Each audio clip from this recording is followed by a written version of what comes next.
Bienvenue au studio de l'UIT, ici à la conférence des plénipotentiaires à Bucarest en Roumanie, dont j'ai le grand plaisir d'être avec son Excellence Nizar Ben-Neji, qui est le ministre des Technologies de la Communication de Tunisie. Ministre, bienvenue au studio. Merci pour l'invitation. La stratégie digitale tunisienne, quelles sont les principales priorités et les plus grands défis? Tout d'abord, en Tunisie, pour bien peut-être développer le secteur digital, on a commencé par un premier axe principal qui est donc l'arsenal juridique. Donc il faut remplacer immédiatement les textes qui sont un peu obsolètes, qui ne sont pas bien adaptés pour bien réguler le secteur, pour bien réguler les nouvelles formes de développement technologique. Donc il faut les remplacer immédiatement. On a détecté les manquements qu'il existe au niveau des textes juridiques, on a essayé de combler ce manquement. On vient de publier le cadre juridique de la cybercriminalité qui va nous permettre d'adhérer à la Convention de Budapest. Et actuellement, nous sommes en train de rédiger le code du numérique qui va essayer de rassembler ces textes qui sont un peu éparpillés. Et dans notre logique, on raisonne en stack of rules, donc la pile de textes nécessaires. On doit commencer par reconnaître le contenant et le contenu électronique. Ça veut dire, par les textes juridiques, il faut reconnaître tout ce qui est facture électronique, contrat électronique, document d'identité électronique. Et n'importe quel document électronique, il n'a une valeur que s'il est associé avec des preuves à valeur probante. C'est pour cela qu'on est en train aussi de développer la notion de signature électronique, cachet électronique, horodatage électronique, et aussi pour pouvoir développer les services TIC, on a les solutions logicielles et matérielles qui sont soit importées, soit développées à la chaîne nationale. Pour ces solutions, il faut mettre en place un système d'homologation fiable et un système de labellisation fiable qui va donner une certaine rassurance pour les usagers de la technologie. Avec tous ces éléments, on va pouvoir concevoir, bien donner des services e-gov, des services e-éducation, d'e-éducation, de e-santé. Donc, pour ces secteurs, il nous faut des codes spécifiques. Un code spécifique pour la santé numérique, code spécifique pour la télémédecine, code spécifique pour le e-gov. Donc nous sommes en train de réviser, de compléter ces textes. Récemment, on a fait le texte, on a terminé le texte de la télémédecine qui va nous permettre de, disons, ouvrir le champ pour ceux qui veulent investir et ceux qui veulent se lancer dans tout ce qui est télémédecine. Et puisque ces services ils vont évoluer dans le temps, et n'importe quel service qui évolue dans le temps, il a besoin d'un contrôle et d'un audit périodique. C'est pour cela qu'on a donc un cadre juridique pour réguler l'activité d'audit. Nous sommes en train de réviser, d'améliorer ce cadre qui va assurer que les services soient bien sécurisés. Et bien sûr, puisqu'on parle de services électroniques, donc il faut penser à la protection des consommateurs des services électroniques. Ici, on parle des données à caractère personnel, de la protection des données à caractère personnel. Et à la fin, en cas d'attaque, en cas de cyberattaque, on a besoin de la cybercriminalité. C'est pourquoi on a complété cette pile de textes, cette stack of rules, on l'a complété par un cadre juridique sur la cybercriminalité qui va incriminer les cyberattaques, qui va réguler tout ce qui est investigation légale et tout ça. Donc on peut dire qu'on a commencé par le stack of rules, la pile de textes nécessaires pour réguler. De l'autre côté, nous sommes en train de réviser le mode de gouvernance et la pile et le cadre institutionnel qui va appliquer ces textes juridiques.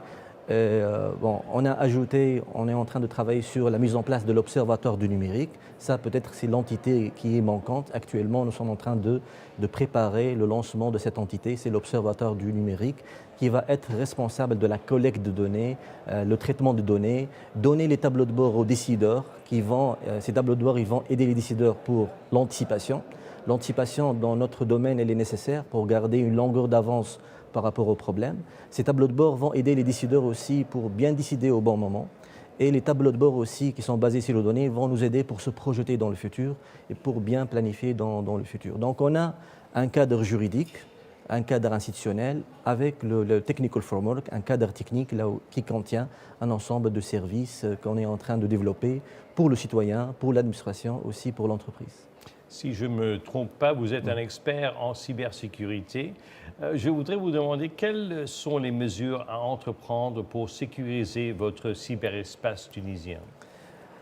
Pour la protection du cyberespace national, donc, je commence d'abord par le volet opérationnel. nous sommes en train de renforcer les mécanismes d'anticipation, les mécanismes donc de prévention, tout ce qui est audit de sécurité réglementaire, les mécanismes de détection pour détecter les incidents et les attaques au bon moment pour réagir très vite, les mécanismes de restauration qui nécessitent des solutions de sauvegarde et bien évidemment l'investigation numérique, elle est nécessaire, pas uniquement pour trouver les malfaiteurs, mais pour aussi tirer des leçons et essayer et revenir et améliorer toutes les mesures d'anticipation, prévention pour éviter ces incidents et éviter ces cyberattaques dans le futur.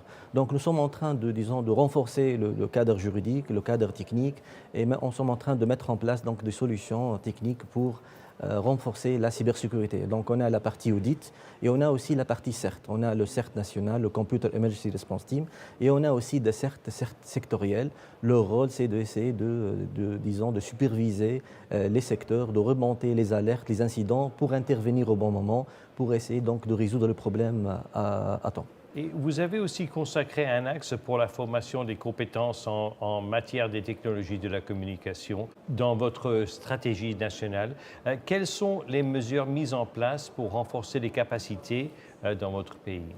Pour tout ce qui est renforcement de compétences, actuellement, nous sommes en train de travailler d'une manière croisée avec les autres ministères, avec le ministère de l'Enseignement supérieur pour mettre en place des programmes de formation co-construits entre l'entreprise et l'université, par exemple dans la cybersécurité, dans l'intelligence artificielle, qui vont nous aider à adapter donc, le besoin du marché à la demande.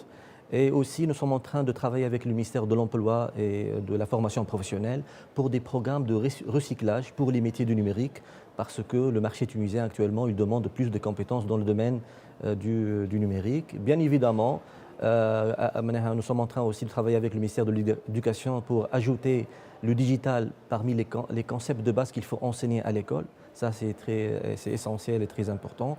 Donc, ce problème, ou bien cet objectif, nous sommes en train de travailler sur cet objectif en parallèle, d'une manière croisée, avec les autres ministères. Donc, c'est des programmes qu'on construit, ou bien des cycles de formation pour recycler. Et on ne doit pas oublier aussi le grand public. On travaille aussi sur la diffusion de la culture du numérique, parce que dans notre pays, comme dans tous les autres pays, le littérisme digital, c'est une parmi les contraintes qu'il faut faire face. Et nous, au niveau de notre ministère, on n'a pas des écoles numériques, donc on doit se baser sur les autres ministères, sur les autres départements. C'est eux qui vont nous aider à réduire donc, le taux d'illitérés digital. Monsieur le ministre, merci infiniment pour votre présence dans le studio aujourd'hui et j'espère vous rencontrer dans le futur, dans une autre plénipotentiaire peut-être ou un autre événement de l'UIT. Merci à vous aussi. Merci infiniment.